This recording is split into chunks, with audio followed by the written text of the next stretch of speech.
Hi guys, welcome to my channel. आज मैं guys आपके सामने एक स्टोरी लेके आई हूँ जो कि रियल लाइफ से है, the true story of my नाना। तो गाइस, स्टोरी सुनने से पहले प्लीज़ चैनल को सब्सक्राइब कर लो एंड प्लीज़ ये वीडियो को लाइक एंड शेयर ज़रूर करना। तो गाइस, स्टोरी इस तरह से है, ये मेरे नाना ने मेरे को सुनाई थी। ये उस टाइम की बात है जब रिसेंटली अपना कंट्री जो है आज़ाद हुआ था। और उस वक्त तो मेरे नाना काफ़ी यंग थे, लाइक होंगे 15-16 साल के रहे होंगे। पर वो बचपन से ही ना गाइज, मेरे नाना बहुत ही स्पिरिचुअल काइंड ऑफ पर्सन थे।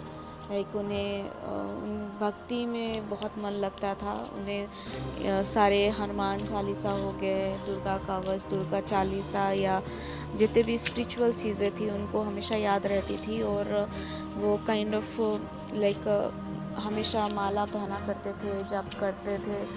वो थोड़े हाँ, मैंने तो जितना देखा है उनके गले में हमेशा इस स्फटिक की माला, रुद्राक्ष की माला रहती थी, जितना मैंने देखा है। और वो हमेशा भक्ति की बातें किया करते थे। और थोड़ा सा उनका साधुओं में उठना बैठना रहता था, जहाँ तक मुझे पता है। तो गाइस, ये स्टोरी जो उन्होंने सुनाई थी अपने यंग टाइम की, एक बार की बात है।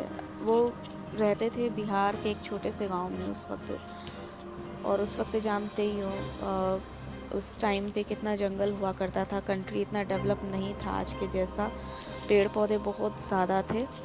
और बिहार में तो आप देख लो, आज भी बहुत सारा एरिया ऐसा है कि डेवलप नहीं है। और वो तो बहुत ही छोटा सा गांव था बिहार का उस टाइम पे, आज भी एग्जिस्ट करता है, पर मैं नाम नहीं लूँगी उस जगह का। तो गाइस, जैसा उन्होंने बताया था, उस टाइम पे उनको एक इनविटेशन मिला था अपने किसी फ्रेंड की शादी में जाने का। तो उस टाइम जंगल काफ़ी हुआ करता था। तो उन सारे दोस्तों ने, मतलब मेरे नाना के साथ उनके 4-5 फ्रेंड्स और भी थे। तो वो लोगों को अपने एक फ्रेंड की शादी में जाना था। तो उन लोगों को जंगल के रास्ते से ही जाना पड़ रहा था, क्योंकि उतना डेवलप नहीं था, तो पक्की सड़कें नहीं हुआ करती थी। तो वो कच्ची सड़कों से, जंगल के रास्ते से ही जा रहे थे वो लोग। शाम हो चुकी थी, क्योंकि जानते ही हो कि शाम कितनी जल्दी हो जाया करती है उधर। आप अभी भी जाओगे तो 6 बजे तक इतना अंधेरा हो जाता है कि 6 बजे के बाद ज़्यादा लोग निकलते नहीं हैं गाँव में। तो वो लोग शादी में जा रहे थे जंगल के रास्ते से। तो उसी बीच उनके बीच में से एक बंदा मेरे नाना से कहता है कि चलो हम दोनों शॉर्टकट से चलते हैं। तो मेरे नाना को थोड़ा सा अजीब लगा कि शॉर्टकट कहाँ से आया यहाँ पे। तो भी उसने कन्विंस कर लिया किसी तरह कि इधर से एक रास्ता है, बस एक नहर पड़ती है, वो क्रॉस करेंगे और हम लोग सीधे वेन्यू पे पहुँच जाएंगे। तो मेरे नाना भी यंग एज के थे लड़के। तो उन्होंने कहा चलो ठीक है, मान गए बात। थोड़ी सी चुल होती है यंग एज के लड़कों को कि शॉर्टकट से जाना है, हर काम शॉर्टकट से करना है। ये चुल तो सारे यंग लड़कों में होती है, इवन लड़कियों में भी होती है। तो वो मान गए, वो उसके साथ चलने लगे।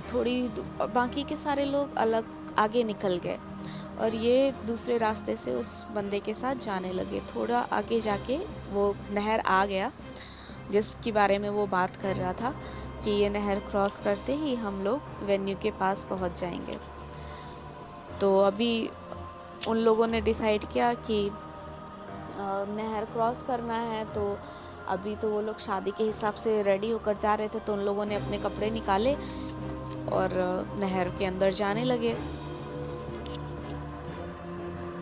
तो धीरे धीरे जैसे जैसे आगे बढ़ रहे थे वो नहर में, तो वो जो बंदा था ना, वो जो बातें कर रहा था, तो उसकी वॉइस में ना चेंज महसूस किया मेरे नाना ने। लाइक कि अभी तक जो बंदा वो बहुत साफ साफ बात कर रहा था, धीरे धीरे उसकी आवाज़ में चेंज आने लगा, वो नाक से बात करने लगा। तो मेरे नाना को ये थोड़ा सा अटपटा लगा और थोड़ा डर भी लगा, क्योंकि वो अकेले थे उस वक्त वहाँ पे उसके साथ और बाकी के लोग आगे जा चुके थे। तो मेरे नाना ने हनुमान चालीसा पढ़ना शुरू कर दिया।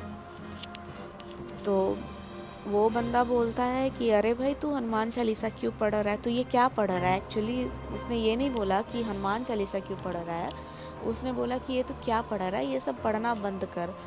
तो नाना ने कुछ उसका रिप्लाई नहीं किया, नाना फिर भी पढ़ते ही रहे। तो गाइज़ मैं आपको यहाँ पे एक बात बता दूँ कि उधर बिहार और यूपी के साइड ना एक व्रत होता है जो मम्मी लोग करती है अपने बच्चों के लिए, स्पेशली बेटों के लिए, जिसको कहते हैं जितिया और खरजितिया, दोनों में से कुछ भी कह सकते हो आप। तो ये व्रत आता है जो अक्टूबर नवंबर में नवरात्रे आते हैं ना, उस टाइम पे ये उसके पहले कुछ दिन पहले आता है ये व्रत, शायद पितृपक्ष में ये व्रत पड़ता है। तो ये मम्मियाँ अपने बच्चों की लंबी उम्र के लिए करती हैं। तो मेरे नाना की मम्मी भी करती थी, जो मेरी परनानी होती हैं वो करती थी ये व्रत। तो गाइस यहाँ पे नहर के अंदर ना मेरे नाना हनुमान चालीसा पढ़ रहे थे। तो जो वो दूसरा बंदा था वो उनको मना कर रहा था कि मत पढ़ो, और उसको अनकंफर्टेबल फील हो रहा था। और जैसे जैसे वो नाना पढ़ते जा रहे थे उसको गुस्सा आने लगा कि क्यों पढ़ रहा है, मैं मना कर रहा हूँ, क्यों पढ़ रहा है तू। और जैसे जैसे थोड़ा आगे बढ़ते गए ना नहर में, वो बंदे ने अपना रूप ही चेंज कर लिया, बिल्कुल लाइक कोई प्रेत, जल प्रेत टाइप का बन गया। और मेरे नाना तो इतने ज़्यादा डर गए थे उस टाइम पे, उनको कुछ समझ में नहीं आ रहा था। पर यहाँ उन्होंने ना बड़ा स्मार्टली प्ले किया, लाइक उन्होंने अपना दिमाग लगाया कि वो हनुमान चालीसा तो पढ़ रहे थे, उन्होंने पीठ नहीं दिखाई उस प्रेत को, वो उल्टे पैर धीरे धीरे पीछे आने लगे हनुमान चालीसा पढ़ते हुए। और पीछे जैसे ही वो ज़मीन पे पहुँचे, धीरे धीरे करते करते पीछे आते गए, और ज़मीन पे जैसे ही पहुँचे वो प्रेत बोलता है, जो जल प्रेत था वो बोलता है कि तेरी माँ ने जितिया किया रहेगा, इसके लिए तू आज बच गया मेरे से, वरना मैं तो तेरे को यहाँ पे मार ही डालता।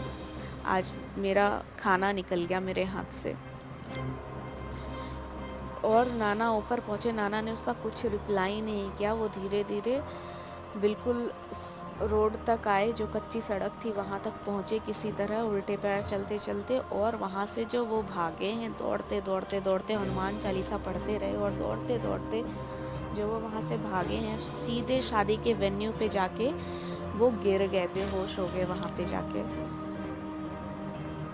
तो वहाँ पे लोगों ने उनको उठाया, पानी वानी डाला, उठाया, पूछा क्या हुआ, उन्होंने सारी कहानी बताई उनको वहाँ पे लोगों को। फिर वो लोग उनको दूसरे दिन, तो शादी के दूसरे दिन वो लेके आए, उनको घर लेके आए उनको। लेकिन उनकी तब से तबीयत ज़्यादा ख़राब हो गई थी, बुखार उखार आ गया था, 3-4 दिनों तक वो बीमार रहे थे पूरा। पर वो मतलब वो बीमार ही हुए थे, वो प्रेत उनको कुछ कर नहीं पाया था क्योंकि वो हनुमान चालीसा पढ़ रहे थे।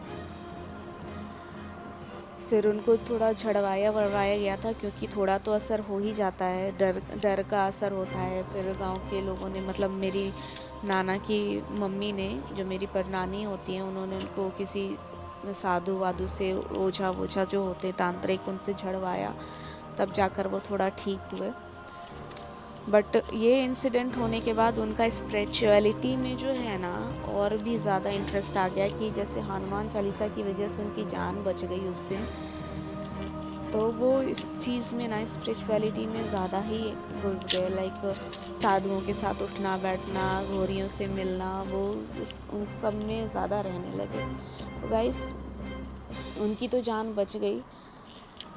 बट यहाँ पे मैं ये कहना चाहती हूँ कि जैसे उन्होंने मतलब ग्रुप को छोड़कर अकेले जाना वो चुना था, वो ऐसा रियल, मतलब अभी की ज़िंदगी में जो हम लोग करते हैं ना, कि हम लोगों की भी आदत होती है, आजकल के बच्चों की आदत है कि हाँ उनको भी शॉर्टकट चाहिए, अलग जाना है, जल्दी पहुंचना है।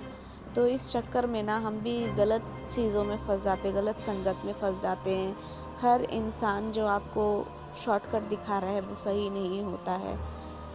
ज़रूरी नहीं है भूत प्रेत हो, चोर उचक्के भी हो सकते हैं, गलत संगत भी हो सकती है जो आपको गलत रास्ते में डाल देते हैं। आजकल तो कितने तरह की चीज़ें हो रही हैं। तो गाइस इन सब चीज़ों से बच के रहिएगा, शॉर्टकट मत चुनिए हमेशा। और अगर शॉर्टकट चुनते हैं तो जो जिनके साथ हैं आप अपने ग्रुप में या अपने फैमिली में फ्रेंड्स से पहले डिस्कस कर लीजिए, तब वो शॉर्टकट चुनिए। जब सब आप देखेंगे 100 में से अगर 60% लोग भी अग्री करते हैं तभी वो चुनिए शॉर्टकट, अदरवाइज़ तो अवॉइड ही करिए। ओके गाइस, आज की स्टोरी मैं यहीं पे ख़त्म करती हूँ। आप प्लीज़ कमेंट करके बताइएगा आपको मेरी स्टोरी कैसी लगी। और गाइस, ये बिल्कुल ही रियल स्टोरी थी, मेरे नाना ने खुद अपने मुंह से मेरे को सुनाई थी।